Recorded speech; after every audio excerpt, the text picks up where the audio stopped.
Hey, Kerry, how's your knitting project coming along? I actually want to see the end product. Call me out. It's actually doing quite well. I'm almost to the bottom. I'm making a sweater. It doesn't have sleeves. It will have sleeves eventually, but this is like. Oh, so it's very fitting for our for where we're entering into. I know. No, it's for me actually. I usually make stuff for other people, but this one I decided to make for me. So yeah, I think that's a good idea. Yeah, so. Definitely a good idea. It helped.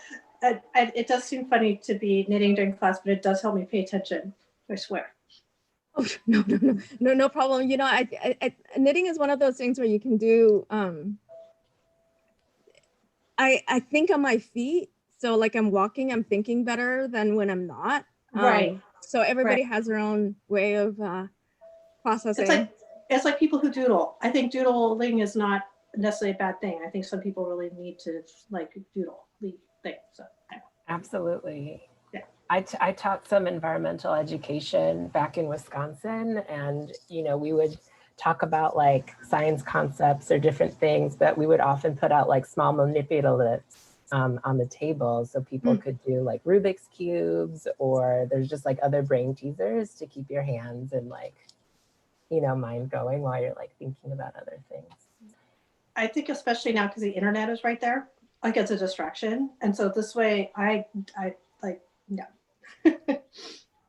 Hey, and you accomplished something within the time you're here.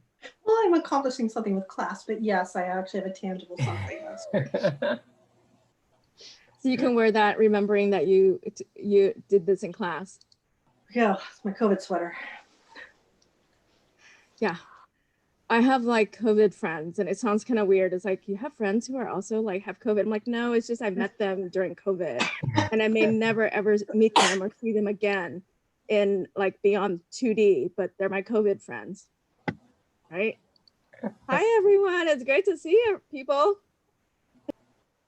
Yes, welcome, welcome.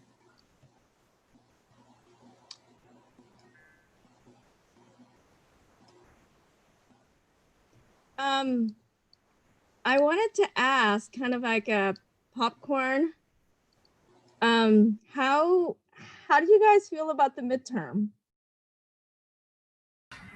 It was fun. Yeah?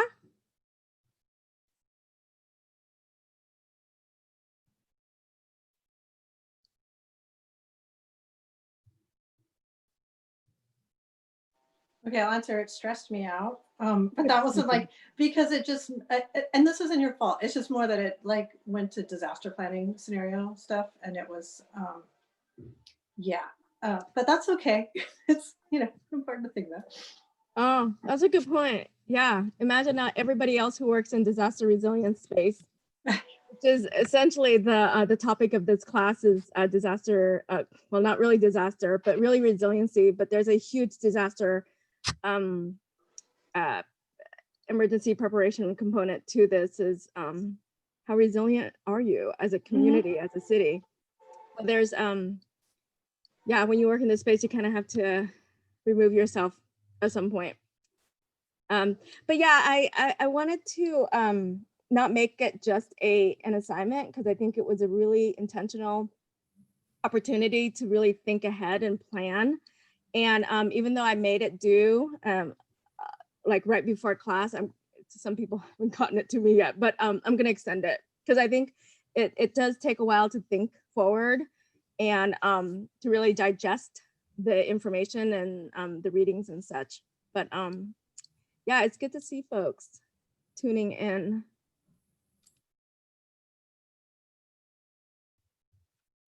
I do feel like I need to add something positive to it.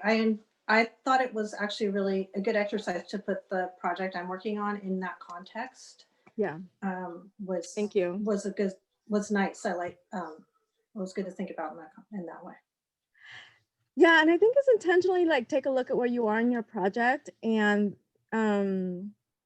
it's an interesting exercise that that one of our guest speakers, Mauricio, had come up with when we were doing our planning exercise. But most planning schools and even architecture school do this as an exercise in terms of like a a backcasting or a forward casting, like really look 20 years out and then remove yourself. So I've done this with engineering students, and we all have a hard time.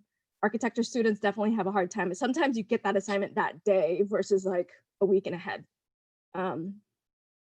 But it really removes you from your comfort zone and the space that you're in now, and intentionally like record back and see things. So I would like to get started. I know folks are coming in, more folks are coming in.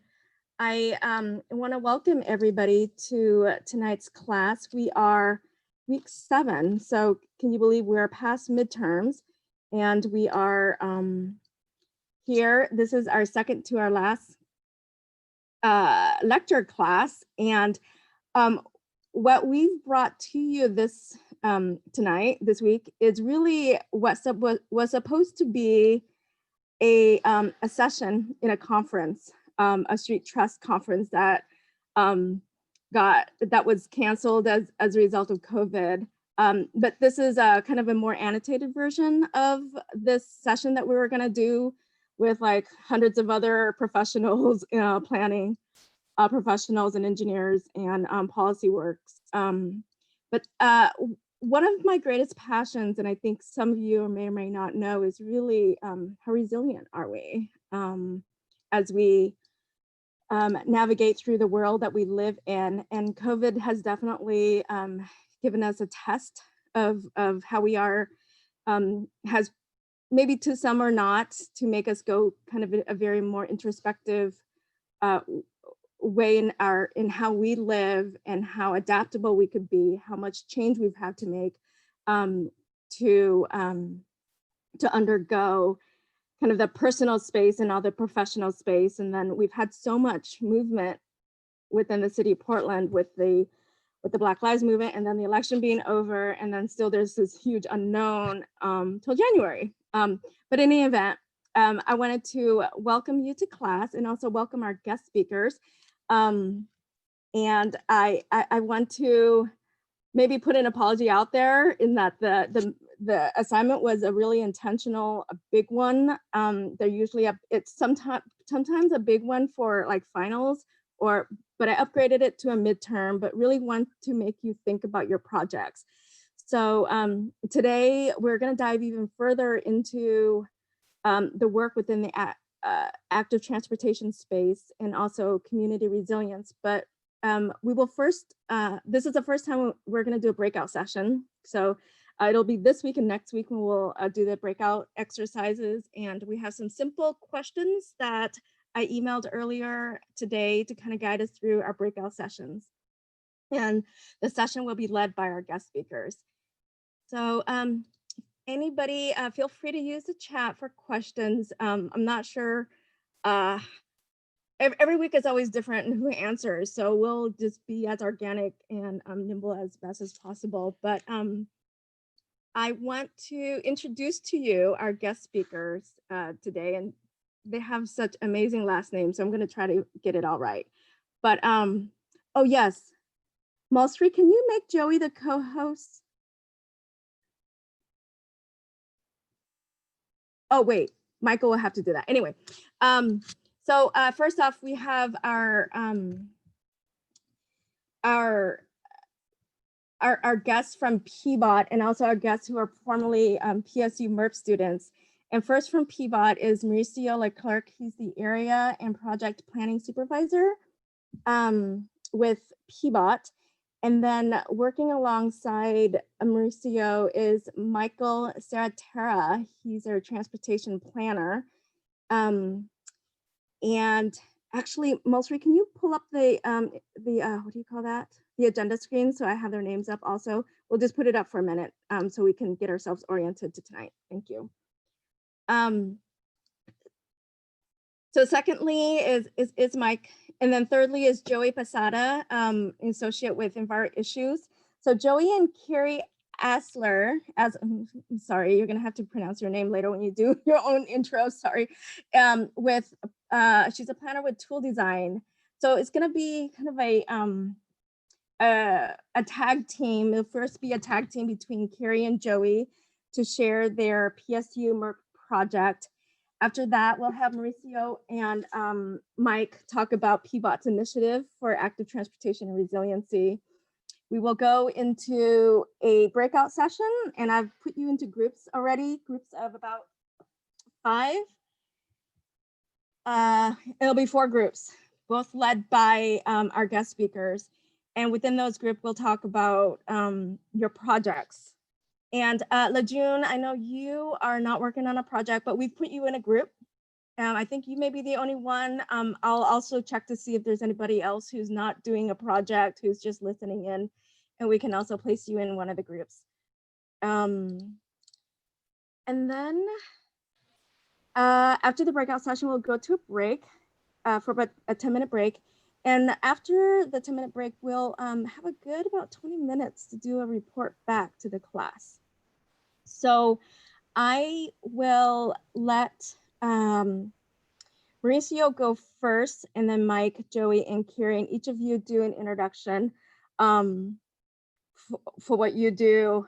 These are all my amazing colleagues from across the city of Portland doing some great stuff. So Mauricio, I hand it over to you.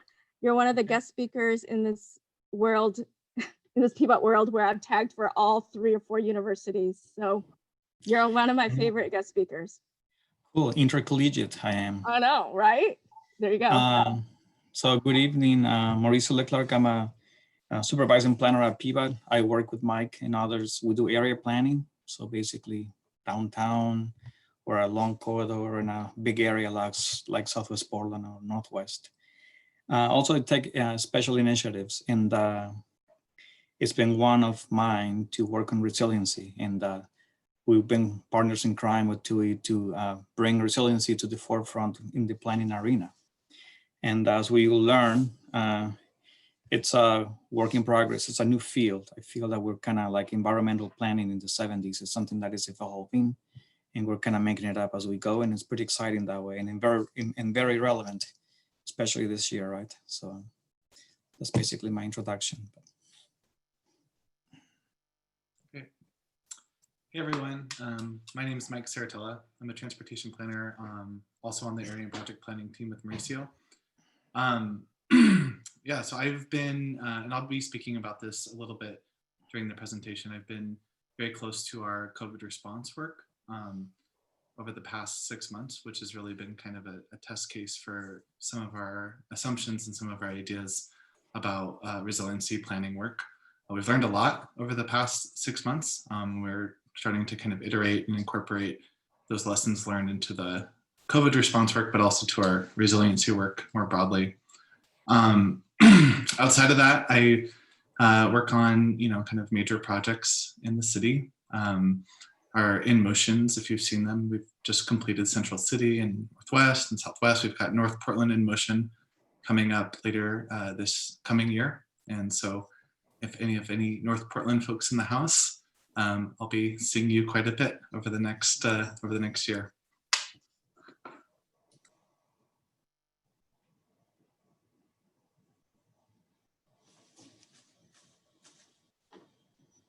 Yes, Joey, do you want to go next? Yeah, well, go. Awesome. I wanted Kerry to go first. Go for it, Kerry. Kerry? Yes. Hi, everyone. My name is Kerry Aszklar, and I'm an active transportation planner for Toole Design, which is a consulting firm with offices across the country that focuses on active transportation. And that can be a range of things, such as walking and biking, to bike share, to e-scooters, to long-range transportation plans that focus on walking and biking, to that immediate quick builds project that can pop up in a day. So yeah, that's what I do. And now I'll pass it on to Joey. Thanks, Kerry. Really quickly, Kerry and I are roommates, and I was like gonna trick people. I wanted her to like share the screen with me and say that we were like quarantined just so we can like present together for this class. But yeah, that didn't work out, but just like a little fun humor. I'm Joey Posada, and I am a public involvement consultant at Enviroissues. And we do work with communications, outreach, public involvement, and facilitation to like facilitate the bridges and like bridge gaps between critical projects or decisions with community leaders and communities where people live, work, and play. So yeah, we're like the communicators and trying to bridge that space. Our work spans several sectors, including transportation, land use, natural resources, and energy. And we are committed to being an anti-racist and decolonized organization that centers communities first. So that's a whole journey that we're on as an organization. It's been pretty exciting and fascinating, but really like empowering ourselves to challenge the status quo and the system and to really empower community members that are historically underserved and marginalized. But yeah, thank you for having me here today. Thank you, Joey, Kerry, Mike, and Mauricio. I think it's actually going to be interesting if you guys Kerry and Joey would hear like feedback, because you guys are like just within like a wall or a floor of each other. But this class is very PSU MERP heavy in that Mike, when he was a graduate student, was the graduate assistant for this class way back when in the day, Malsry. So you might get some tips from Mike, because he had led the effort as a graduate assistant, but he didn't have to navigate through COVID and all the technology piece. No. So I'm gonna hand it over to Kerry and Joey, and Malsry, if you could put the first presentation up. They're gonna talk about their MERP program and the community engagement work that they had done over the year on a project that was based for the community by it was for PBOT. So I'll give them the floor, but it was a pretty cool project. And like I said, this was actually supposed to be at a conference for like hundreds of people. So we're giving you a sneak peek. So we might be doing this again at some point. There you go. Thanks, Toy. It's actually flipped. PBOT was going to go first. Oh, I'm so Oh sorry. yeah, Okay. we don't mind going first if you want to swap them. Yeah, I think the flow would be a little bit smoother. Yep. Okay, sounds Okay. good. Thanks, Joey. So while we put this our presentation up, yeah. So Kerry, Joey, and others worked as part of a MERP project with us, with PBOT, with Mike and myself, on trying to work on resiliency. So we've been working at it for some time, and I think it was a great product, as you will see later on. And again, with Toole trying to talk about this new topic, evolving topic in the region and with students. And in the future, there may be such a thing as a resiliency planner, just like there's an environmental planner now or a transportation planner. So that's exciting, and I think it's good for the world. So the presentation is Everyday Resiliency, PBOT Resiliency Planning, with a beautiful picture. I miss downtown. So we have their resiliency twice already in that page. If we flip to the next one, we're going to find another one, which is basically what is resiliency. So in the dictionary is basically trying the ability to come back or adapt from a change that happens, against your will. But for purposes of the city of Portland, we recently updated the comprehensive plan, which is the big document adopted by council and has legal weight that determines where the city wants to be in 20 years from a growth management perspective. That means, the zoning, infrastructure like water, pipes, and transportation. So a lot of new themes evolved this as part of this comprehensive plan. The last one was 1980, a long time ago. So it's done every generation. Equity and resiliency, I think, if I may just summarize, were the key new elements that evolved from that. And so there's a definition of resiliency, which is and I quote here, resiliency means reducing the vulnerability of our neighborhoods, businesses, and built and natural infrastructure to withstand challenges that may result from major hazardous events. So I think I need a little water. So that's basically in this case, the definition in our working assumption. So basically we want to create the conditions so that resiliency is not something that separates communities, but actually unites us and gives us the ability to all advance and progress together and come back from any event. So but again, those are just words on a very important document, but still words. How do we operationalize that? So if you can just go to the next one. Next slide. So typically we know when we've succeeded, we go to another part of the vision of the comprehensive planning. It basically says Portland's a prosperous, healthy, equitable, and resilient city where everyone has access to opportunity and is engaged in shaping decisions that affect their lives. So that's kind of how we do it. We do it with the community. We do it with a long-term look at different parts of the city, and we want to make it better for everybody. You see here a lot of pictures of bicycling. That's a way in which the Bureau of Transportation will call it success by trying to get as many people out of their private vehicles, which are polluting and take a lot of space, onto transit, walking, and biking. So we have a north, we have a place where we want to go. We have resiliency as a new idea. We just need to connect the dots. And from a planner, now at PBAT for 15 years, we typically imagine a picture like this, a beautiful afternoon, everything's fine, people are biking, having fun, and we call that success. But we need to now begin to introduce the fact that things are not always okay. And there are things that happened that we need to be ready for. They include viruses now, but also natural disasters, but also human-made disaster like potential climate change here. So I think we can move on to the next slide. A few of us have been getting deeper into what does it mean to be a resilient city, and what does it mean for the Bureau of Transportation. So that you're rest assured, there's a lot of efforts that are going on and have been going on for many decades for when an event happens and how we respond. So there's some plans and contingency planning, scenario planning that happens.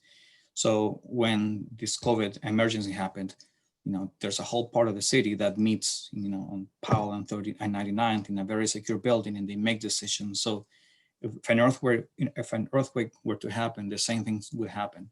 But that's just an element of resiliency in disaster response. That would be, in this case, responding to an event. And you can see here in this graphic, there's a disaster event. We can call it COVID today. It could be an earthquake tomorrow, hopefully not.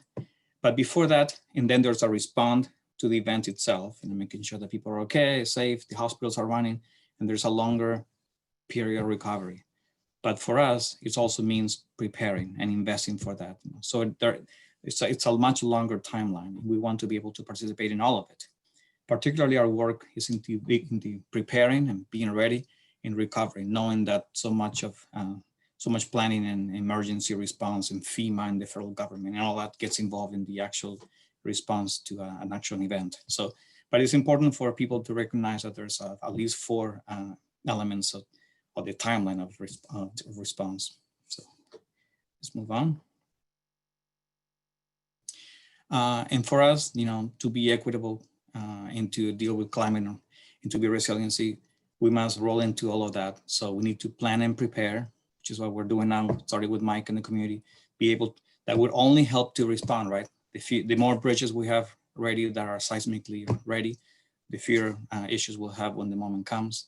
And then we'll need to be ready to adapt and recover. That means from the top down, from government to the local area, but also from the communities themselves to help themselves and meet the outside world as best as they can and get the economy going again.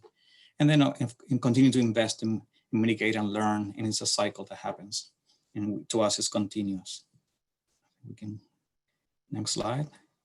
So I'm from Chile, if you notice my accent. I'm not from the United States, but I live here and I love it. And when I moved here, I thought I didn't have to worry about earthquakes anymore. So Oregon was one of the great things about it. But I was wrong. A few years ago, I learned it, like most people in a New Yorker article, that actually we were actually a very important, intense area of the ring of fire along the Pacific coast. But it's just one that's been dormant for hundreds of years. So we did not know about it. But we have in the Cascadia subduction zone a 22% chance of a magnitude 9.0 earthquake in the next 50 years, and a 37% chance of an earthquake in the southern section, which is the Oregon part, in the next 50 years. That is not good news. Based on the analysis that we've done, basically because we didn't know about it, we haven't planned for it. Where I'm from, if there's anything that nobody agrees, is that being prepared for the next, I remember, I don't think it happened. I've been in Oregon since 1990. I don't remember a drill ever. So I think in Seattle, they may be better prepared than here. But anyway, it's a surprise to us. And I think we're acting now in the comprehensive plan.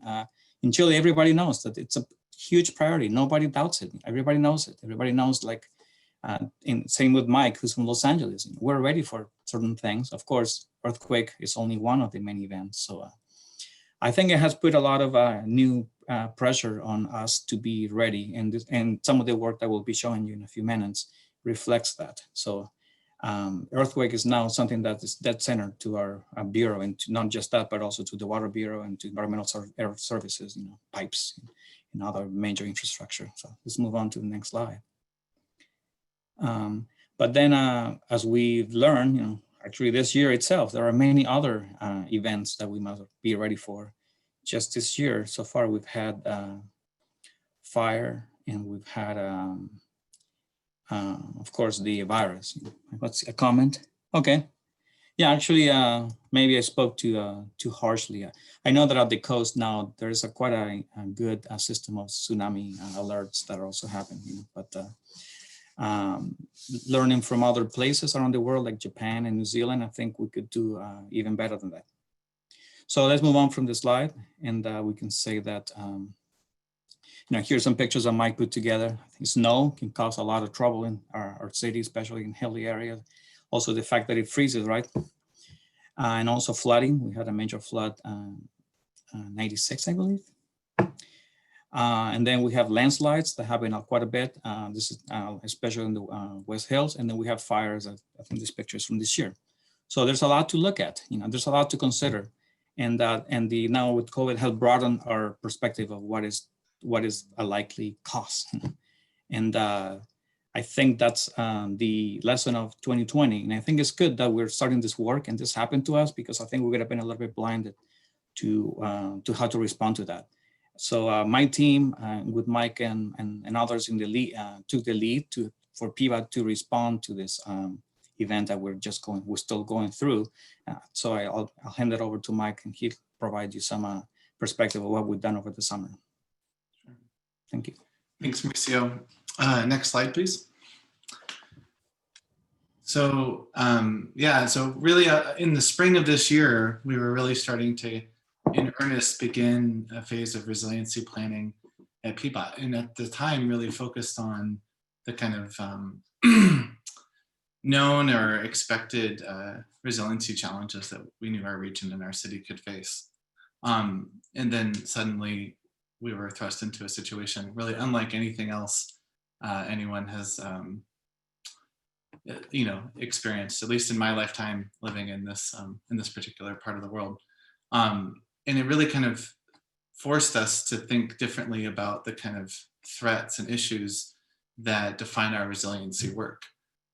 So much of the work beforehand, kind of the problem definition, was focused on how do we overcome a broken bridge or an impassable highway, or a air quality that's unsafe, or evacuate people from here to here. And suddenly, the kind of fundamentals of our transportation system weren't working anymore.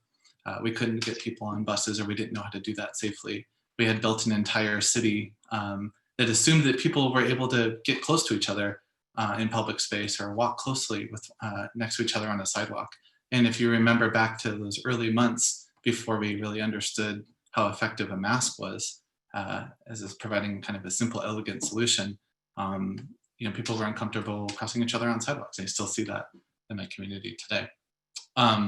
So it was really an interesting stress test. It kind of snuck up on us and forced us to really activate systems that we had only kind of really theorized before. Next slide, please. And if you, next, yeah. So then, it was a very rapid turn of events, really, from February 28th, where the first case was confirmed in the state of Oregon.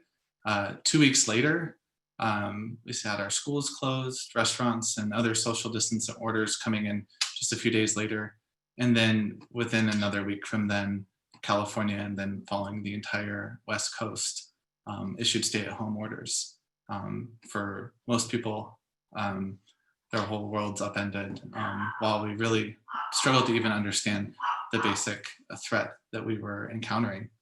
Next, please. That's my dog. Someone's across the street, probably dropped their wallet or something.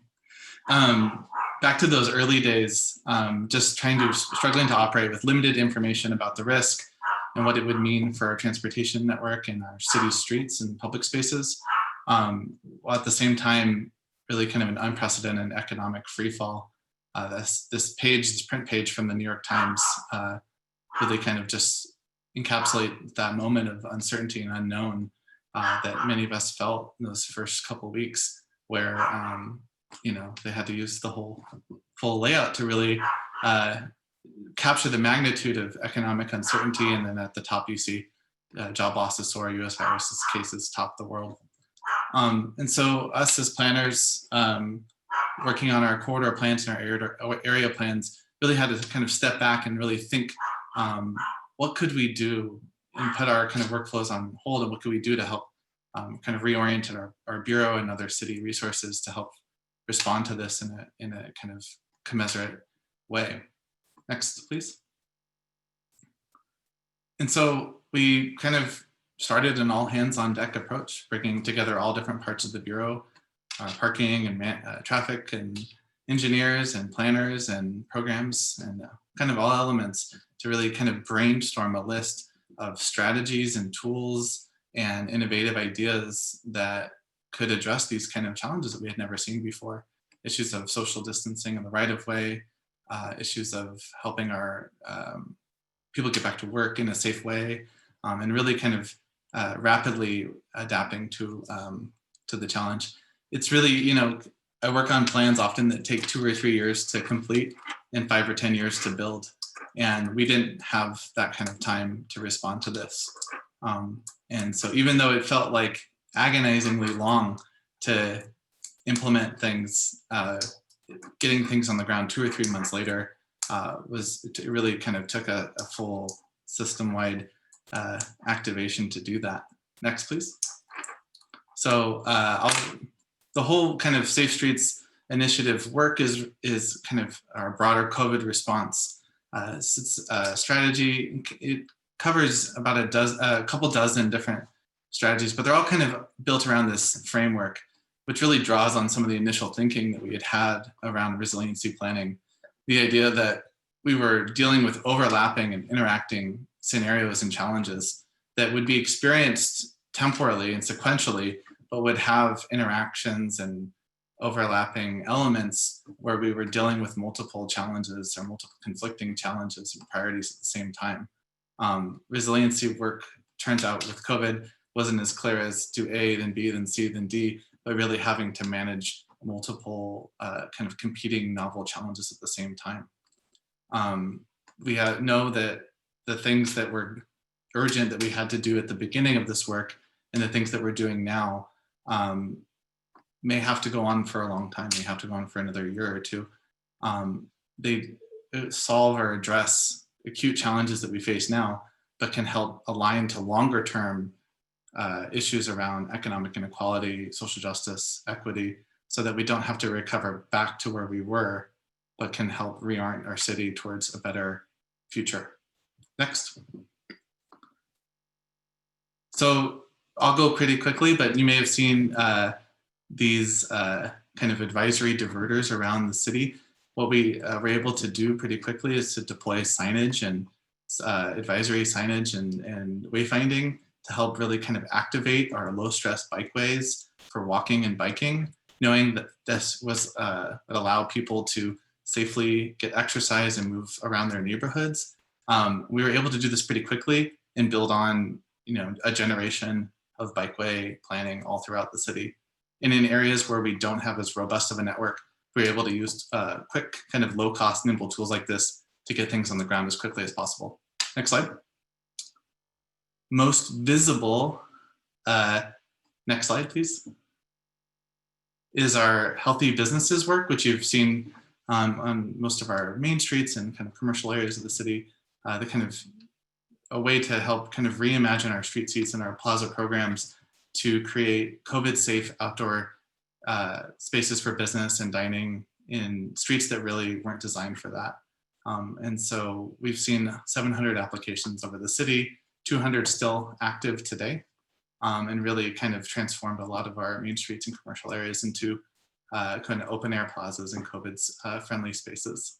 Next. And so, yeah, there's some kind of big lessons learned as we kind of transition back towards thinking about resiliency work. One is to, really build off our strengths. One of the reasons why we were able to deploy a lot of this work so quickly is that we didn't completely reinvent the wheel. We had active existing programs around neighborhood greenways and street seats and public spaces that we were able to kind of retool and reimagine and expand to use to address the kind of issues we were seeing out on the street. Another one is to just lead with equity. What we've seen in our city and really all over the country is that these challenges around the pandemic and the economic recession that we're in have served to really kind of highlight and exasperate existing inequalities. And so if you don't explicitly try to design your response in a way to correct for that, you'll only kind of further those inequalities. And then really just being nimble and kind of, getting things out quickly, iterating, using things to help kind of learn lessons while you're doing it and not getting in the way, trying to make something perfect when there's an urgent need on the ground. And then just having more clear systems for decision-making, which is a lesson from our COVID response, but really, really relevant to any of the other disasters that we would be kind of planning around. Next, please. So I'm going to pass it back to Mauricio. Mauricio, I think we're a little over on time. So this, we'll try to kind of quickly walk through what our next steps and as we look back from our first initial wave of COVID back to our kind of bigger citywide resiliency planning work. What does that work look like and how can we incorporate some of those lessons? Okay, we'll go quicker. Sorry, I didn't know how much time we had. So basically, we're working at 3 scales, and the next slide is about regional. But the meat of what we're going to do from now until the next until June of next year is to help PBA come up with a citywide resiliency plan that will take the scale of the city level, but also begin to make informed decisions for how to help people at the neighborhood and Main Street level. So, next slide. And all 3 levels must work, because when the big one hits, you're not gonna have a government official knocking on your door. You should be able to, and neighborhoods should be able to help themselves, and be resilient at that level too. So what we're doing, the region has ETRs, emergency transportation routes, and we're updating those. You see them here in purple. Also, you see liquefaction, which is in blue, so it kind of gets confused with the Willamette River and the Columbia rivers. But basically, this is the backbone of an emergency response situation. As you can see, if you know the city, these are major streets collectors, the Powells, the Fosters, the Hawthorne. So they're good. It's a good start to get you to where you need to go long distance, but it's not exactly where people live or necessarily where you need to go, So with the city, we're going to be working at a citywide scale, at a smaller scale, neighborhood scale, to be able to do something more fine-grained and be able to get used our existing network of greenways and bikeways, and walkways to be able to connect to places and destinations. A lot of our schools, parks, community centers are not necessarily on these streets, so next, but we're working with Metro on this element. Oh, I think I already said that, so we're developing our own methodology for how to do that and make sure that ideally when major events happen, no area of Portland becomes an island isolated from the rest. And there's actually a lot of infrastructure that can actually do that. Let's move on to the next slide to be quick. The first part of the work that we've done so far is led by our bridge engineering division. And they've made an assessment of every bridge that we have in the city and are assessed it for seismic resiliency. And basically the news are not very good. Only 4 bridges do not need it, and 65 need replacements and 68 need retrofit. This is a lot of money. So it should point us to how to do that, how to do better, right?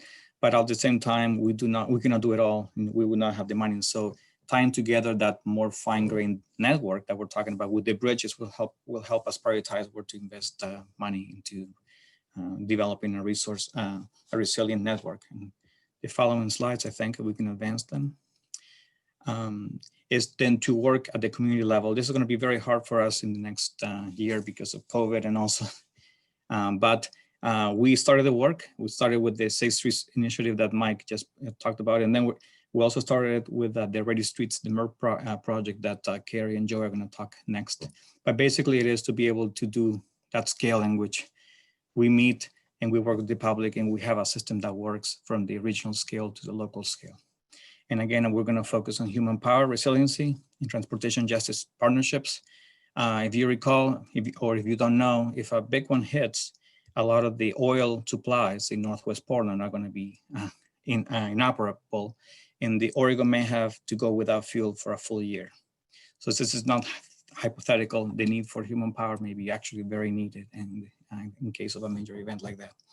And just to close, before we show a couple of examples of things we're doing, for us, we cannot reinvent something or suddenly take the attention of the things we're doing, but we don't have to, because what we learned looking at other examples from other cities in regions of the world is that you can have a resilient network, a resilient city, by doing what you want, by addressing your values, by carry on the work that in this case for us was laid out in the comprehensive plan, but also lives on with our actions. That is to address climate change, equity, provide access to people, access to health outcomes, but also a shared prosperity in a growing economy. So all of that laid out in what the city called for a 20-minute neighborhood in which you can walk or bike to your local destination.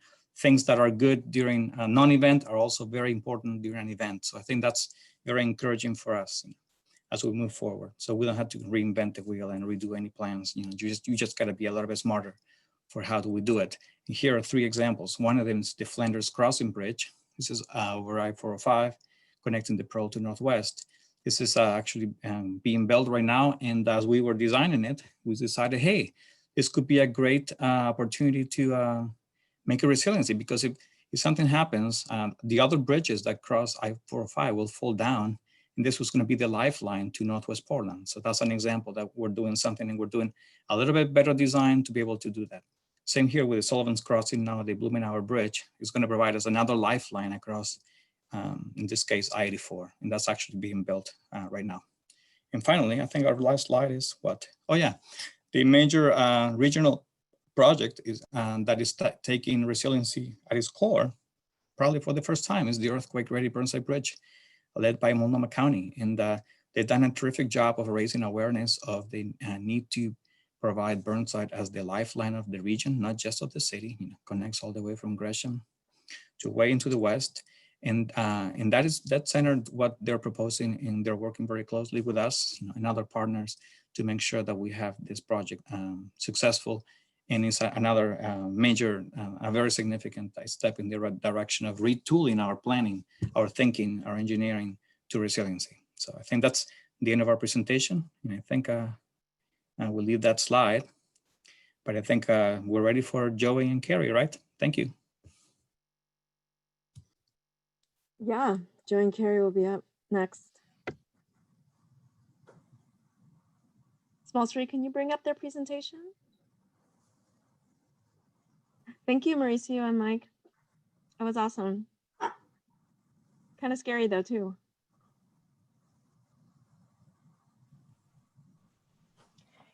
Great. Yeah, that was Just a messenger. Yeah, I always my heart always freezes when I think about how many bridges are gonna fall. But yeah, that was a really fantastic presentation. Thank you, Mike and Mauricio.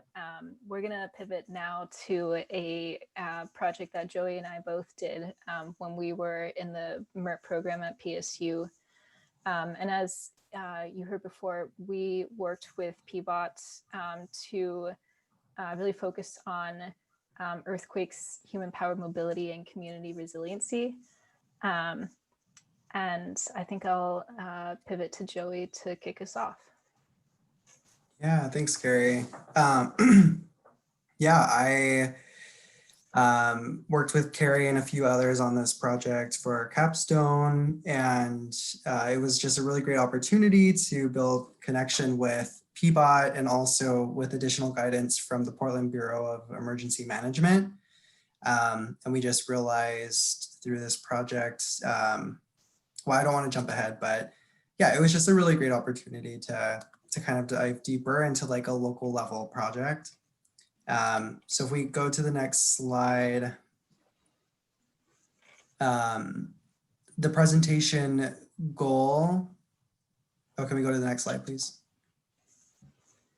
The next presentation, or our presentation goal, is to really talk about the intersection of human-powered mobility or active transportation in this framework of emergency management and preparedness, and also community resiliency.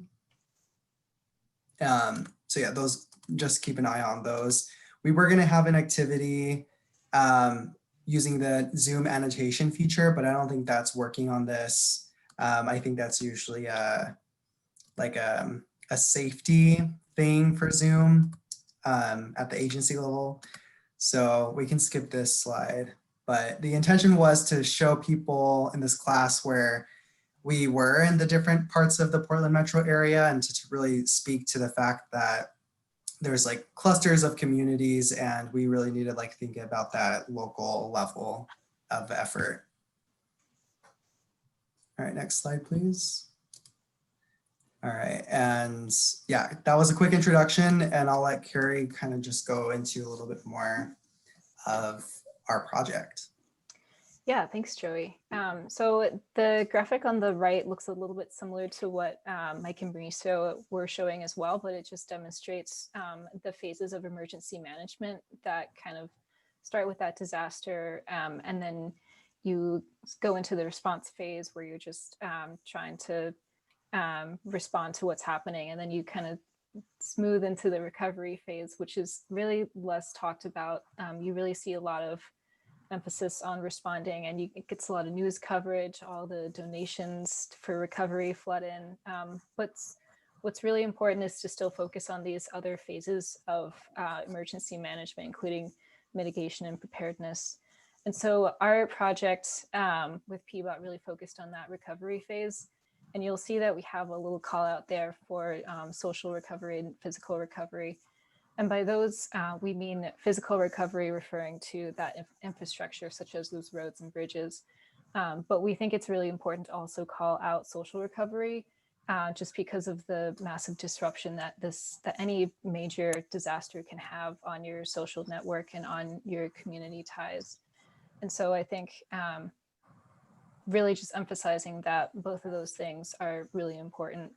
And so we really focused on the recovery phase because not a whole lot is known about it, as well as not a whole lot is known at the neighborhood level of how people travel after a major disaster. And you can see, or you saw how there were emergency routes that PBOT showed, but as Mauricio was mentioning, those gaps in between those routes and how folks are going to travel without using gas is really something that hasn't been looked into a lot. And emphasizing again that personal vehicles and buses, and I saw some comments about how electric cars and scooters aren't going to be a viable option after a disaster. So really just hitting home that, you know, we're really going to have to think about this. Next slide, please. So a little bit more about our projects. We were PSU grad students in the Masters of Urban and Regional Planning program. And for our capstone project, we partnered with PBOT and we created a group called Safe Planning, Safe Access for Everyone, really with the project goals to identify key locations and where people in the community were already gathering. And I should say that we really focused on the Park Rose and Argay neighborhoods in East Portland. And another goal was to determine what role PBOT might play in creating access to those key destinations.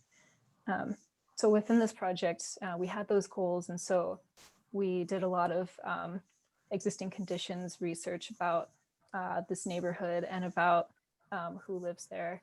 And we really, we did some really in-depth engagement with communities such as the neighborhood emergency team that lived there, or NET, as well as the communities of color that live there, and really prioritizing equitable engagement with these communities too. And we also did an assessment of risks for natural hazards within those neighborhoods. You might have seen on that, on a map that PBOT showed the liquefaction zones, and part of our neighborhoods of Park Rose and Argay were located within that liquefaction zone. So just taking a complete picture of these neighborhoods. Next slide. Awesome, thanks, Kerry. And everybody knows what like liquefaction is, right? Okay, basically when the soil turns into mush and everything starts to sink. Yeah, pretty important stuff. Looking at our project study area, like Kerry was saying, we were looking at more like a local area for the Park Rose and Argay neighborhoods, which are in the Northeast Portland area. A reason why we were looking at this specific neighborhood was because there's a very active neighborhood emergency team, which is like a local group that meets, there's different net groups for short around the region, around the city, and they are like neighborhood based. And so they had a pretty active net team, and so that was something that we wanted to engage a little bit more on. Also, this area has higher equity concerns, as you can see with the map on the right. It highlights limited English proficiency across the region. And these maps are really detailed. It's hard to like see. This is more of just like a reference, but you know, in the Northeast area where Park Rose and Argay are, there are higher equity concerns, including high proportions of low income communities and people of color compared to the rest of Portland. So also home ownership rates for Black or African-American and the Latinx households are lower in Park Rose Argay than Portland overall. So just like a lot more renters in this space. Portland, this is also the only Portland neighborhood that has experienced a net population loss in recent years. So also like considering like displacement and whatnot. So we definitely wanted to see what was going on in this neighborhood and how resiliency plays, or like the conversation plays out here. I also have a couple other notes that there was also some physical barriers, like the I-205 and the I-84. There's a high likelihood after a seismic event that the highest ranging like 9.5 or 9.0 magnitude earthquake would disrupt these freeways, and they would basically create an island effect on these neighborhoods. And that was of importance to us because we wanted to study through that existing conditions report that Kerry mentioned, like how this community is working, or what are some of the assets and resources that are here? And are there, like, what if that island effect did happen, would this community be able to bounce back in the response phase? Go to the next slide, please. All right. Oh, I guess this one's Kerry too. Yeah. So as Joey mentioned, this was a pretty unique neighborhood, and we did a lot of deep diving into meeting communities where they're at. And through our engagement with these communities, we came across a few different themes that emerged, and we don't have time to go into all of these. But it was pretty clear from our conversations that these communities were to a degree already resilient because of the community ties and the community network that they had. And that in the event of a disaster, they weren't expecting to rely on first responders, since these communities were already marginalized and really getting short end of the stick. But they really want to focus on just having more information and a way for themselves to be resilient, and a way to turn to their communities to be resilient.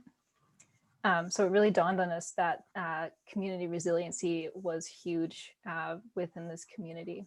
Next slide. Yeah, and so going back to me, that takeaway of how community resiliency is a really big, important conversation that isn't as valued as transportation infrastructure conversations. People get really excited when there's a nice fancy bridge, but what it really comes down to is the community and how they get around in the local spaces, and how they are in relationship with one another, and how they're in relationship with their services and the community groups in the area and whatnot.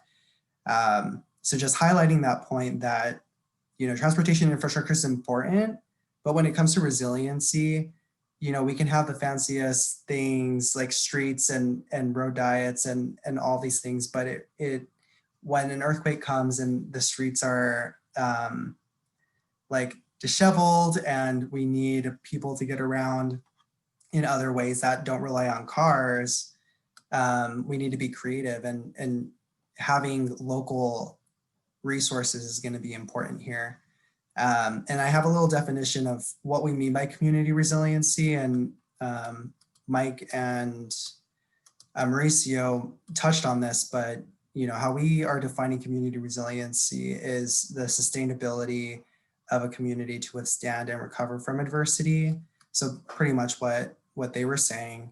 And examples of this include a variety of factors that range from individual level actions and support, interpersonal connections, partnerships, community services, and support of the government. And that's also kind of what Mike and Mauricio were mentioning too, is those partnerships that they're engaging in their future work, which is going to be really important for this. Going to the next slide, please. And, kind of highlighting this community resiliency piece, emergency preparedness, and the overall community well-being of the community, there's an overlap there. And community resilience isn't just about being prepared, it's about overall sustainability of our communities in the long term, regardless of significant events like an earthquake or fires or COVID. We should be investing in resilient communities regardless. A lot of things that we want to consider here are land use development. In addition to transportation, we need to think about how we are working together with other sectors in planning and making sure that there's strong partnerships, like with Portland Bureau of Transportation and the Portland Bureau of Emergency Management. That's a partnership that has been, developing over time. And so making sure that these bureaus are working together, making sure that local organizations are working together, and making sure that there's resources and assets that these communities can access when there is limited mobility. And then also some other things that, that goes into that is reducing barriers to those needs. Like if there's medical supplies, making sure that there's opportunities for people to get to those as close as possible. And also like investing in walkable neighborhoods, like what Mike and Mauricio were saying, is having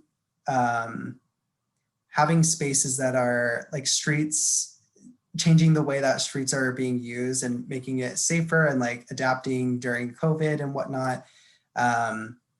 Investing in long-term like walkability is going to be important to make sure that people are getting, like the 15-minute neighborhood, I think they called it, is, trying to make sure that there's everything that you need in an arm's length, I guess, is for lack of better words.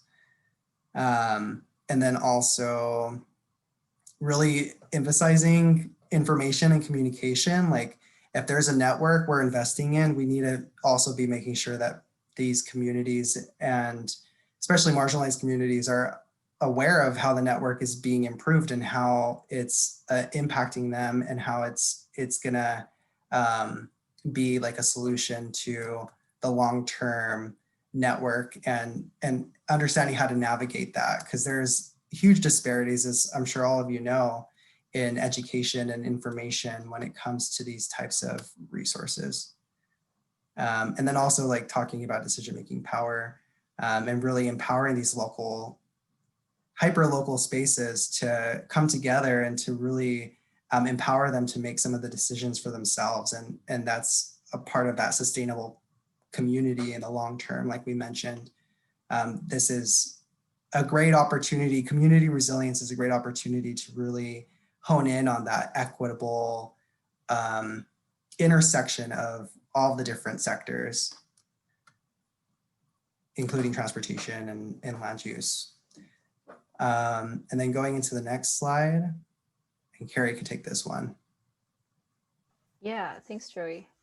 So just to bring it on home, community infrastructure is very important, and that's an understatement. That's the infrastructure of communities is going to support more equitable outcomes, as Mike was saying earlier, which is to lead with equity. And just touching on a few things that Joey was saying, if decision-making power is more delegated, and then folks will be better prepared to make those decisions in their own communities that honestly, like, they know best. They have the insider information about how to help their communities. And I know we all kind of know our own backyards best, but when you think about marginalized communities and you start to prioritize them, and you go into communities who don't know about what a 9.0 earthquake will be like, I think those are the communities where you really have to think outside the box, and to really think, okay, what places within these communities will people value more, such as religious places of worship and cultural grocery stores that people are already going to, and can use those frequented locations to disseminate information that may not be in English, or just better preparing communities for disasters, and really ensuring that folks have car-free access to these core places so that they can generate resource sharing, and they can start healing their community after disaster. Next slide. And that wraps it up for us. I did have one other point to make, kind of emphasizing on what you were saying about thinking outside the box. This is a really great opportunity for PBOT and for the city to really start thinking about, different ways to be more equitable, like what Mike and Mauricio were presenting on, because, we know that inequities are built into the system, and agencies have perpetuated them. the things that we're like the things that the city is doing and different agencies in general are still perpetuating some of these harms and, you know, like the status quo and you know, like talking about, you know, the things that have already been working. This is a good opportunity to really like think about that and like think outside the box, like Kerry was saying, and to really challenge the way that we think about transportation and putting a different lens on and more holistic, more healing for communities and to really like bridge that gap, because there is a huge gap in the way that we think about planning sometimes, and especially the way that like we do our work at a city level. So trying to build those partnerships, trying to empower communities to support one another is going to be really important here. Awesome. Thank you. Thank you, Joey. Thank you so much, Kerry. So we are a little bit over time, but at this point, I want to get us all in the break room. And I sent you an email earlier today that gives us a plan for discussion, and there are 3 phases. So Mike at PBOT was really good at putting this together for us in our planning session. So if you can pull up the email that I sent, I don't think that we could do this on a screen share during the breakout, but it'll give you an opportunity to do your discussion. So each of the speakers will lead the breakout session, and we'll talk about your projects. And there's some really intentional questions that'll that we'll go through in the breakout. So Mauricio, if you can lead us there, and we'll return back at 8 o'clock. Actually, after the breakout session, we'll go to a break and we'll resume back here at 8:10. So I'm gonna let you put us in a breakout, each of us in a breakout session.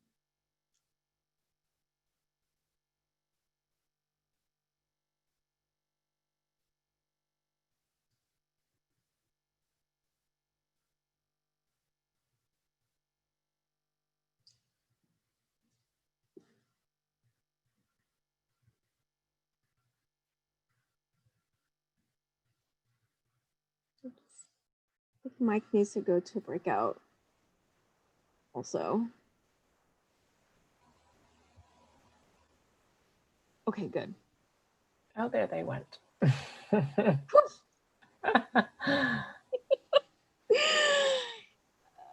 Good, it worked. I was wondering if like there would be some kind of snag or Yeah, you never know. You Yeah. never know. Thank you. It was like magic. They all kind of disappeared. They all kind of disappeared. So I think what we'll do is at 8:10, we'll bring them all back. Oh, not at 8?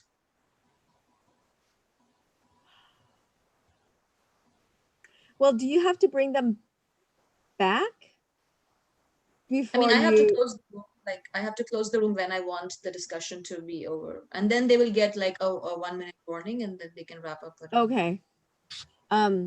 What time did we set it at? Did we set it at 8? Yeah, we said it would be from 7:40 to 8, but we Yeah. started at 7:45. So Will they have a full, can we do it at, can we send them back at 8:05? I didn't catch think- that. Joey, can you say that again? What do you guys think? I think that would work. I'm just trying to pass or think through what's after. Just a discussion, Oh, okay. just a report back discussion. I just want to make sure that they have enough time. Because we send them back at 8. Is it set up so we can send them back at 8 sharp?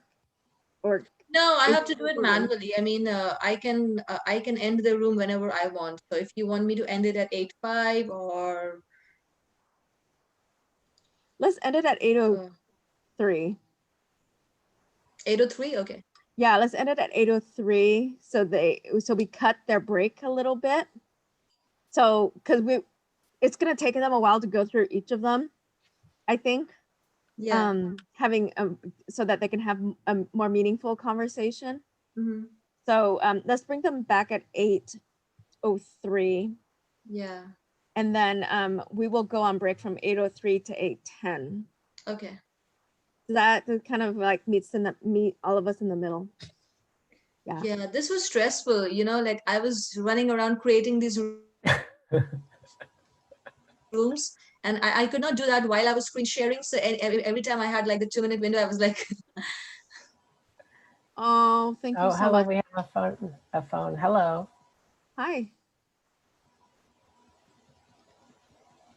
Hi, is somebody listening in?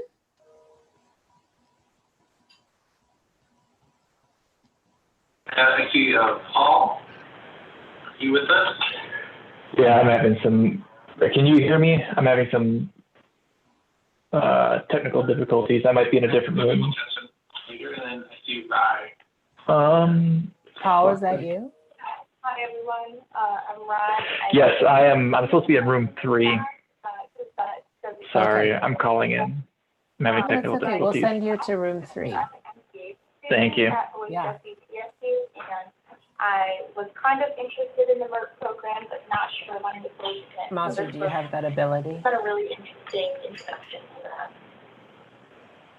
Yeah, like as Steve mentioned, If you click on the 3 dots, I was at Merck it'll give you years the ago, option to put TA this class, and I loved it room 3. because I got to kind of see all the different things that were going on in the city and just kind of meet people and understand all the dimensions of what that people were taking. Sorry, Vilstri, I realized I was talking over him. Did you catch that? yeah, that's Paul, right? Yeah. Yeah. But he is already in room 3. I think that might be his computer, but this is his audio calling in. So if you can put this phone number into. I mean, I cannot add anybody right now while the rooms are going on. So. Oh, really? Yeah. I think you can though. Like if you click on the 3 dots on top of where the phone is. I'll be right back. Okay. I did it once before where like someone left the meeting and then came back in. And Yeah, I don't see an option there's like no that. It just option? says unmute, rename pin, remove, report, put in waiting room, or hide. Doesn't say anything about breakout room. Breakout rooms. Oh, bummer. Yeah.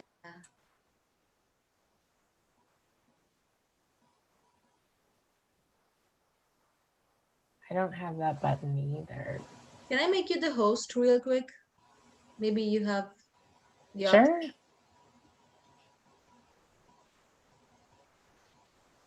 Yeah, you have all the controls now.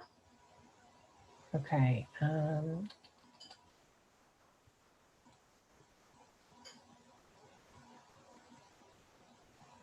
Do you see the breakout rooms going on? Yeah, I do. Oh, here. So here, I'm going to say assign to room 3. So it would,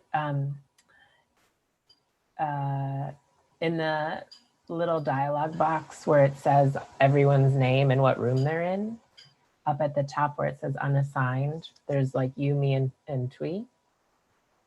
If you hover on it, there's a little button that shows up that says assign to, and then that's how they go. And can you make me the co-host? Because I have no. Yes.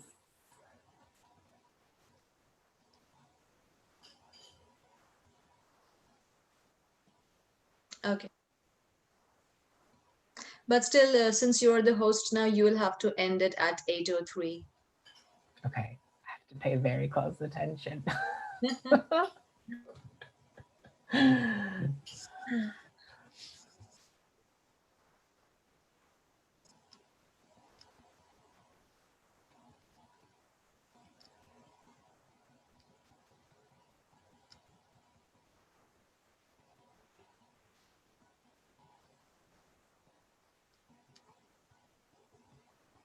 The meeting is recording, right? Yeah. Good. You could probably pause it because it's just recording us. It doesn't record. Chatting away. How was your guys' chats? We'll hear more about it. So as you're all returning back to the main room, I'm gonna let you go to break. So we gave you a couple more minutes, and it's at 8. We're 8:04 right now. So I know that we had some really I'm sure amazingly in-depth conversations during the breakout. So let's break and return back. Let's return back at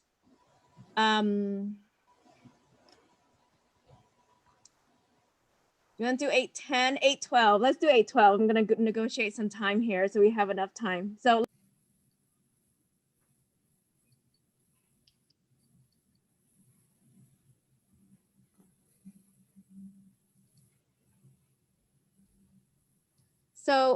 in Kerry's group, I had Ashley, Byron, Emmy, James, and Josh. So Kerry, do you want to lead, or do you? I guess we haven't really figured out. Like, I would like to hear some of the students speak on the report back. So if anybody from that group want to do a popcorn style of kind of a synthesis of your conversation, that would be great. So feel free to unmute yourself. I'll go. I thought the presentations were very, very interesting and some very nice ideas.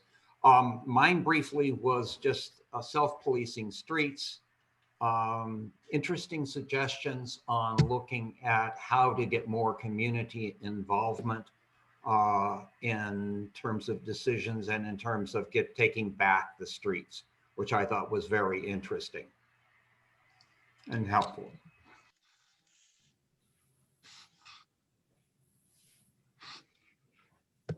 Thank you, Byron. Anybody else from that group want to share? I know James is in that group, Josh, Ashley, or Emmy. Do I really have to? Yes. James here. Yep. My project is focused on just one intersection and improving it, but I haven't really thought about it from a resiliency standpoint for the most part. I didn't really see the connection, but now that I sort of discussed it a little bit, I can understand sort of the perspective of it in terms of like an emergency response, like in terms of sort of an earthquake, right, or something that debilitates the infrastructure, how resiliency will play a part in that. So it's something I guess I'll think about as I move on with my project. So it's resiliency is kind of like a mindset, really. It's kind of like a soft piece of like, it's not hardcore, like Right. black or white engineering numbers is, you know, how do you measure that? I think it's something that we're still grappling with to this point. Big part of it is like, now we're entering the minds of like people needing to be, think about your projects and think about like long-term, does it work? Will it work later in the future? Anybody else from that group want to share? Or Kerry, if you want to, you can do kind of a synthesis too. I'll give you that opportunity to synthesize what you've what was gathered from your group, if you want to share. Yeah, I guess the last two projects, one was with me, and it was about like data collection about trips, and correct me if I'm wrong, Emmy, but like focusing all that data so that it's accessible across bureaus. And we talked a little bit about how that could be really useful in a time of after disaster, and for looking at different demographics and who travels where and why. And Josh talked about his project focused on a specific pinch point between two neighborhoods and how really helping to make those two streets more walkable and bikeable can really help to connect those two neighborhoods into valuable services and to commercial areas. So all in all, a really great group of projects and really great thinking around how to make places and systems more sustainable and resilient.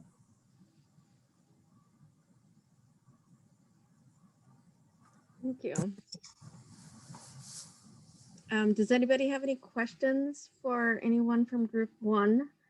I know you're all busy working on your projects. I know Emmy had reached out to me and Michael and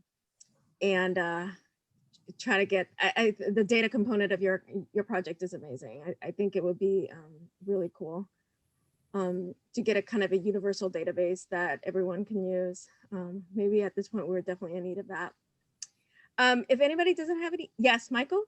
I had a question for Byron about his self-policing streets. I've been thinking about the topic a lot myself lately. You're thinking about it in terms of how you frame it. Is it about traffic enforcement, or is it about creating spaces that address bias, hate crimes, and other types of harm in the right of way? No, my vision of this is that it would be more traffic enforcement, mostly automated to try to relieve the need for people to be monitoring, and also to try to remove the problems with using traffic stops for things that they're not really meant to do.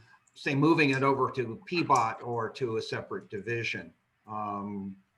So yes, it's those things, and it's my goal is actually to make it safer for people to move around, walk to get to transit, or bike around without the fear of being run over by high-speed vehicles or people doing things that they really shouldn't be doing, which seems to have increased because of COVID. That's really so if you have interesting. ideas, you can get a hold of me. I would love to talk to you about it. Yeah, for sure. My email's in the chat. Feel free to reach out. Thank you. Yeah. And also, Mike and all the other guest speakers, I'm inviting all the guest speakers to come back during presentations in the first and second week of December. And you might want to return back. And also, these are all recorded too. So I'm going to move to Joey's group, which is group 2. In that group, there's Julie, Karen, Mariah, Megan, and Michael. And once again, I'll just let you unmute yourself and do kind of a popcorn style of what your project is, so you can share that with everyone else.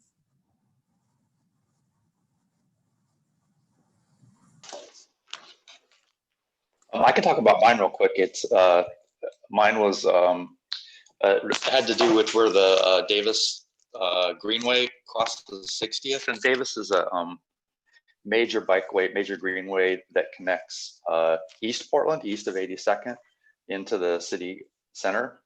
And that intersection, because 60th connects with an on-ramp to the band field, and there aren't a whole lot of north-south streets there, through streets for cars. It gets a lot of traffic, and the intersection is definitely prioritized for cars, making it, especially at rush hour, dangerous for cyclists and pedestrians trying to cross there. And so I'm just trying to enhance the intersection and prioritize pedestrians and cyclists over cars. I think one thing that was pretty cool about a couple projects in our group is that they were really about how it feels to be in public right of way. So Megan was talking about street lighting and safety out in 82nd, and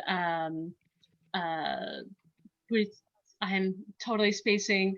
Mariah was talking about safety on Highway 30, and just like it feels very dangerous to be there. And then my project is specifically around building social infrastructure through community engaged and social practice art programs that would happen alongside with development. So engaging artists who are a lot cheaper than concrete, to work with community members to really build relationships. So a lot of the work seems to be not just about moving point A to B, but how you feel when you are in space that's shared by lots of people.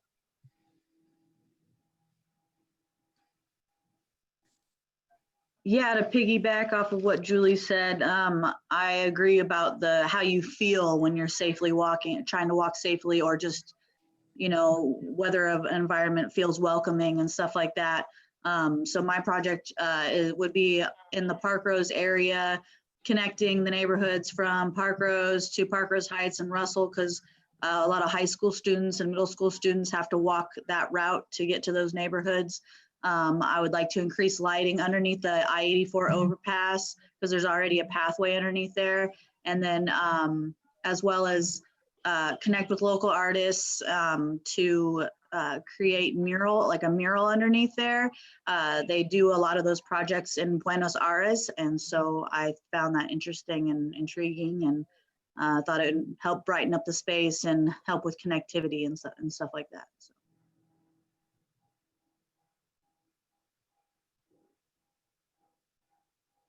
Very cool. So looking at safety from a different lens, and lighting being one of them, art being another, and taking that and really being intentional to slow down traffic and appreciating the space that you're in culturally, and not just as a bypass in traffic. I think that's super cool. And Julie, I wanted to share with you and everyone else, the J District in Opono have done quite a bit of artwork in their community. And I know the connection that I made with Opono for the art cultural. So it will be interesting to see how that all comes together for your project.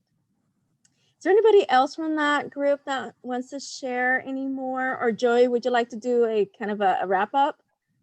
I can jump in real quick too, with just one thing that I'm kind of trying to grapple with, especially around the conversations with resiliency, is moving beyond just, like, again, the infrastructure itself. So my project's focused on Highway 30 and making it more accessible to pedestrians and bikes and the like, but thinking about the industrial area there and the dangers that that poses, both like actively with air quality right now, but also like in the case of an earthquake, that's a huge safety hazard. And so how do you create safe spaces for biking and accessing the outdoors alongside something like that, which can't be directly influenced by transportation policy?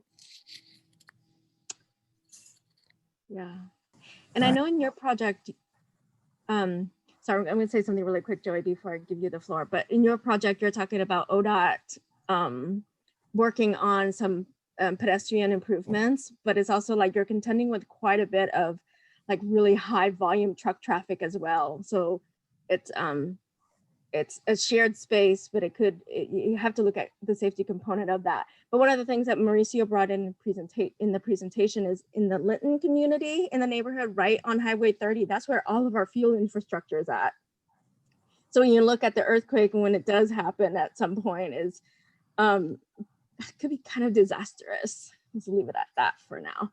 But yeah, it's it's a big one. Yes, kind of Blade Runner like. Huh?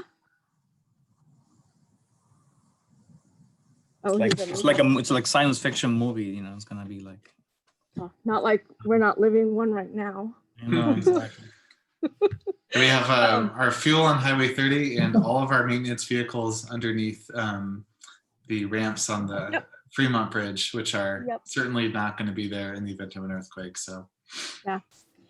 But one of the things I think we should think about, and perhaps is for I don't even think next week's class. Well, we touched on a little bit of it, is electric vehicles. And at some point when we become more sustainable and really look at electric vehicles, would those fuel hubs be as important, or would they be more like a battery space for electric cars? So really, really future planning. So maybe the exercise should really look at 2050 and 2060.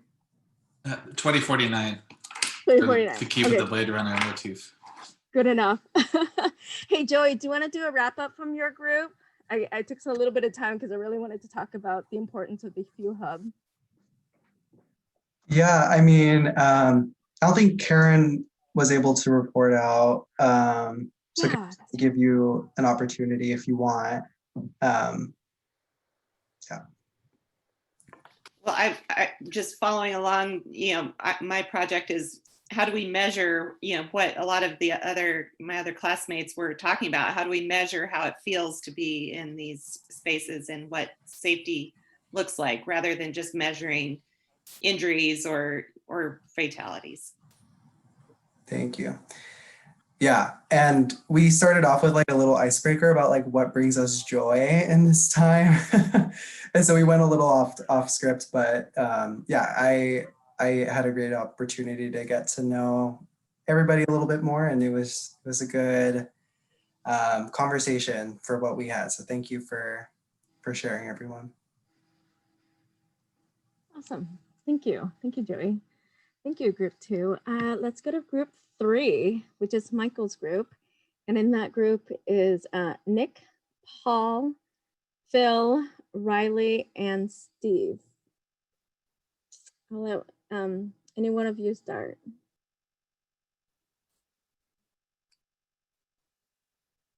Well, everyone else's project sounded a lot more interesting than mine, so I want to hear their presentations. Phil, I thought yours was really interesting. So maybe you should start, Phil. Yeah. So, well, sure. I'm trying to think of what common themes connect our projects. They all have some equity components to it. Mine is specifically about transportation network companies and how to electrify the fleets for Uber and Lyft so that drivers can make more money and have more reliable vehicles. And there's a bunch of challenges associated with that. And so the role the airport can play is like, we have a lot of Uber or Lyft people come into our facility, and if we could do fast charging for them, then they could get farther rides as well as reduce or eliminate their fuel cost, which would go directly to their bottom line since they're sole proprietor ships is the way those businesses are organized. But yes, I mean, so yeah, the other group knows their project better and can talk about it better, but I thought they were awesome. Yeah, there was a couple projects that had a lens or had an element that really intersected with COVID and with the kind of challenges of implementing these kind of response strategies or other transportation strategies. Nick or Steve, would you want to jump in? Yeah, I can go quickly. I'm really interested in the Safe Streets, Healthy Businesses program, and I was wondering how we can leverage that momentum to kind of maybe hang on to some of this car-free infrastructure that could be really important social infrastructure for these communities. And additionally, when I've been looking at the map of the applications for the program, and then you put that with the equity matrix, you really don't have any applications being submitted at all in East Portland. So just trying to look at ways where we can support communities where this infrastructure could be really critical. So it's like from economic development or community gathering or social infrastructure in the case of a disaster. So there's a lot of lenses that I'm trying to think about, but it's a lot to go through.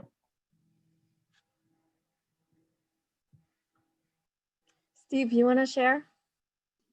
Sure. My project's focusing on Biketown launching a fleet of e-bikes for the bike share during 2020, which 2020 has a lot of challenges on its own, but launching new bikes during a pandemic is particularly sort of taxing, and sort of thinking about how the service area is expanding more to the east and the communities who live out there and how they could be served from bike share. So Biketown has the Biketown for All program, which is for folks who live on sort of limited incomes or people who use food stamps get reduced cost memberships. In talking with some of the folks at Peabot, they've said that the usage of that program has gone down quite a bit in 2020 just because of the pandemic. A lot of those communities require a lot of high touch, and not being able to meet with them face to face has been really detrimental to people who would have otherwise used that program. So I think sort of considering the obstacles there. There are sort of liaisons at PBOT who are working with community organizations like Apano and Black Girls Do Ride and things like that. I never really thought about sort of bike share and resiliency until this week when Toole sent out the midterm project on Monday. And I think there are sort of pretty clear applications in terms of using bike share and resiliency, particularly for electrified bicycles. I used a new bike town for the first time today and rode up Mount Tabor, and it was so pleasant. So I think that there's a lot that could be done in terms of just sort of repairing social infrastructure with those electric bikes. Yeah, and when our grid goes down and we don't have electricity, those bikes would take you maybe for another 4 hours, 4 to 6 hours, anywhere you need to go, right? Yeah. We just need some solar charging infrastructure, and then we're all set. The electric cargo bike will be the panacea to the whole situation. Well, they're sort of like an escalator never breaks; it just becomes stairs. An electric bicycle never breaks; it just becomes a regular heavy bike. A very heavy bike. Paul or Rai, did you want to share? You had some interesting projects as well. Oh, I'll share real quick. I don't want to take up too much time, but I was also looking at bicycles and specifically connecting them to like bicycle users to the transit line. So using like both of those forms of transportation in conjunction. And then also like specifically looking at some of the max stops along the blue line that are a little unsafe for cyclists to approach, especially on some of those larger streets. So really looking at ways to make those sort of transitions safer and improve ways that cyclists can also utilize max trains for longer distances, and more confidence in cycling too, I think is a way that those can connect. Thanks, Rai. Paul, do you want to share really quickly before we move to the next group? You're there. Sure, I'm having some technical difficulties though. Yeah, I'm pretty much examining the functional capacity of crossings on the Willamette for non-motorized transportation. So trying to figure out how many, like the city has this 25% mode share goal for 2030, but can the infrastructure that we have even support 25% of a mode share for non-motorized transportation, like based on projections for 2030? Assuming like cars are still, I hope they aren't of any form, no electric cars either. Okay, thank you. Thank you. So I'm gonna move to group 4. I know we only have like another couple of minutes. So Mauricio's group, Sam is not there. He's not here. Mara, I don't think showed up to class either. So I think we've got Marie, Ada, and Kerry. Unless there's anybody else in that group that I've missed. Mauricio. June was in there also. LaJune was in. Oh, LaJune. Yeah, I'm sorry, LaJune. I wasn't sure which one you popped into. Got it. Okay. Do you want to do kind of a synthesis of the group? And I also want to just give each of the students an opportunity to share. Yeah, actually, why don't we let the students go first, I think. Sure. In the interest of time. Yeah. Ada? Yeah, so my project is on library, transportations and community connections with the libraries. That's right. Like libraries have programs and services that support equity, diversity, and inclusion efforts. And yet communities who will benefit the most from these services don't have easy access to the libraries due to lack of branches or spaces in their neighborhood. So I'm looking at similar models in other cities in different states or countries where library cards can be used as access to free transit. And I'm wondering if something similar has been proposed in Portland, or if it's something that is doable to propose here. free transit for libraries, kind of like if you're on the food stamp SNAP card, then you can get a free ride. You so know, to speak, they used to right? have this program for downtown Portland where businesses you could take the bus downtown, and a business would, almost like getting your parking validated, they would pay the other half of your bus fare to get home. Maybe an interesting precedent to check out. Awesome. I'll look into that. Thank you. I love the library as a kid growing up here in Portland. Love the library. Would catch the bus and piles and piles of books and log it all on the bus and back. Kerry, would you like to go next? Sure. I am looking at, well, my question is, why does all transit go downtown? And I mean, not all transit, but a lot of transit routes through downtown. And so my specific project is looking at, I used to go from Selwood to the University of Portland. What would happen if I didn't have to route through downtown to get there? It's basically about a 15 to 20 minute savings if there was a bus that went straight up Grand to MLK. And then you would have to transfer, but still don't have to cross the river.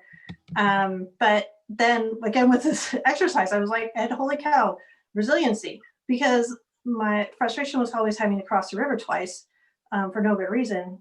And that's really not going to be able to happen if there's an earthquake. And then the other part, I keep asking the question of the planners, where do the assumptions come that transit people need to get downtown for work? Are we assuming a white male worker model? And I'm not really getting I'm not getting good answers to that question, but I just keep asking the question of people. So what are our assumptions based on? I think COVID's going to change a lot of things. Post-COVID's going to change a lot of things too. Yeah, we talked about that. Yeah. Yeah. Mauricio, do you want to do kind of a quick wrap up? Well, June, do you want to? Or LaJune, do you want to share? Well, I would just say that I do have a question that I'm trying to answer, even though I'm not doing it as an official project. But it's about what happens when transportation doesn't keep up with development. And I have a specific example of that. But I don't think, I mean, at the time, I don't think I'll Actually, now I'm curious. Yeah. Oh, it's about South Waterfront and all the development that's proposed in South Waterfront without the ability to get people in and out of the area. And it would certainly not be very resilient if there were any kind of emergency. And there just isn't enough either. You can't add any more transit. You can't add any more car lanes. Not that that's really an answer anyway, but it's about as efficient as it can be, and it's not adequate for the proposed development. Yeah, so it's a cool growth management question, and it's a real one. It's a one that PBAT has to deal with developers, because there are a couple of big expensive projects, but they are not coming to fruition quickly. So it is a very interesting question. And with the bus network, so I had kind of a network question, what is the proper bus network to meet, the needs of 21st century Portland? So I think that's Kerry's thesis, I guess, can we do better than that? And for Ada is the, the ability to use transit as a way to connect people who need it the most, and what are some innovative ways to get there. And also libraries are, as I mentioned, potential community hub for resiliency. So I think even though her project checks on the diversity and equity and inclusion aspect, but I think it also can check the resiliency aspect as well, because that's a gathering point for people. Mm-hmm. So good projects. Great, thank you. And thanks, Mauricio, Mike, Joey, and Kerry, and everybody continuing to tune in, and also everybody having an opportunity to share their projects.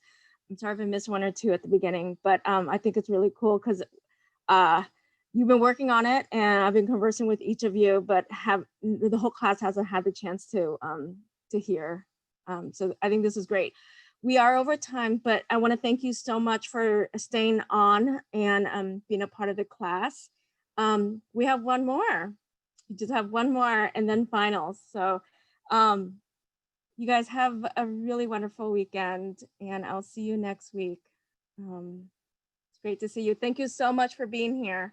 Thank you all. That was great. Thanks. Thanks, care. everyone. Have a Take good care. night.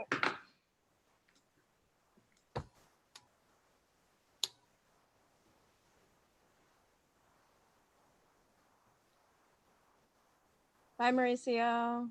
Thank you so much. Bye-bye. Nice to do it again. Partners in crime. You're gonna be my partner in crime in this. Bye. Thank you. I'll see you later.